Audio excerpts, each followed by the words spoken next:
A waitress secretly fed an old man every day. Then one morning, two SUVs pulled up.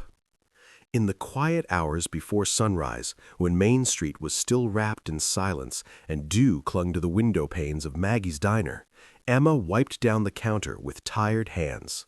At 24, she already carried the weight of the world on her shoulders: student loan rejections, overdue rent notices, and a dream she refused to let die: becoming a nurse.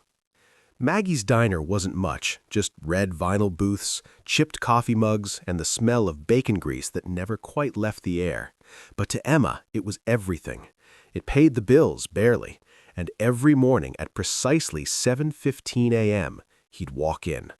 Walter. Tall but stooped, with a threadbare coat and eyes that held stories too heavy to speak. He never ordered anything, just sat in booth 3, the corner one by the window, and stared out at the street as if waiting for a bus that never came. Emma noticed he never had money, not a wallet, not even loose change, but she saw something else: dignity. Quiet, unshaken dignity. So one morning, without a word, she brought him a plate of eggs, toast, and coffee. "On the house," she said with a soft smile. He looked up, startled, then nodded slowly. "Thank you, miss." From that day on, it became their silent ritual. Every morning, Emma made sure Walter had a warm meal. She never asked questions, never made him feel pitied. She just saw him. And in a world that often looked right through people like Walter, that meant everything. What Emma didn't know was that Walter had once stood in boardrooms, signed billion-dollar deals, and built an empire from nothing. Mr. Harold Whitmore, founder of Whitmore Industries, had lost his wife 3 years ago. After that, the world felt hollow. He'd walked away from his penthouse, his assistants, his fortune, just needing to remember what it felt like to be human again. He chose this town, this diner, this booth. And then he met Emma. For weeks he watched her, how she laughed with elderly customers, how she gave extra pancakes to the little boy whose mom couldn't afford dessert, how she stayed late to help Maggie clean when business was slow. But it was the way she fed him, day after day, without ever expecting anything in return, that broke through the walls around his heart. One crisp November morning, everything changed. Just as Emma poured Walter his coffee, two sleek black SUVs rolled to a stop outside Maggie's. Doors opened in unison. 3 men in tailored suits stepped out, followed by Walter. But not the Walter she knew. This man stood straight. His coat was pristine, his shoes polished, and his eyes, still gentle but now commanding, locked onto hers as he walked in. The diner fell silent. Even the coffee machine seemed to pause. "Emma," Walter said, his voice stronger than she'd ever heard it. "May I sit?" She nodded, bewildered.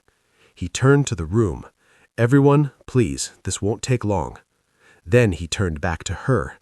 "You fed me for 78 days, not because you thought I was important, not because you wanted praise, but because you believed no one should go hungry before noon."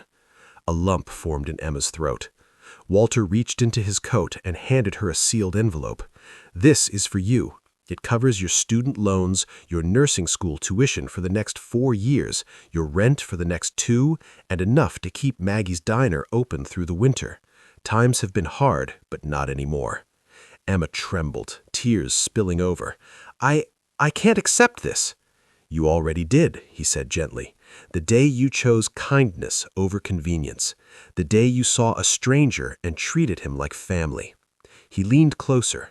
"My wife always said the world changes one small act at a time. You reminded me of her and of the man I used to be." The men in the suits handed Maggie a check too, enough to renovate the diner, hire 2 new staff, and install that new espresso machine she'd been eyeing for years. Months later, Emma stood in front of a nursing school classroom, her scrubs crisp, her heart full. She still visited Maggie's every Sunday, and there, in booth 3, sat Walter, now known again as Mr. Whitmore, but to Emma, he'd always be just Walter. Their friendship grew. He became a quiet mentor, she his living reminder that goodness still existed in the world. And every time someone asked how her life changed overnight, Emma would smile and say, "It wasn't overnight. It was 78 mornings of choosing kindness without knowing a soul was watching." If this story moved you, please like, share, and subscribe. Let's spread more stories of compassion, courage, and quiet heroes. Where are you watching from? Drop your city, your country in the comments below. We read every one. And remember, sometimes the smallest act of kindness is the one that changes everything. Thanks for watching.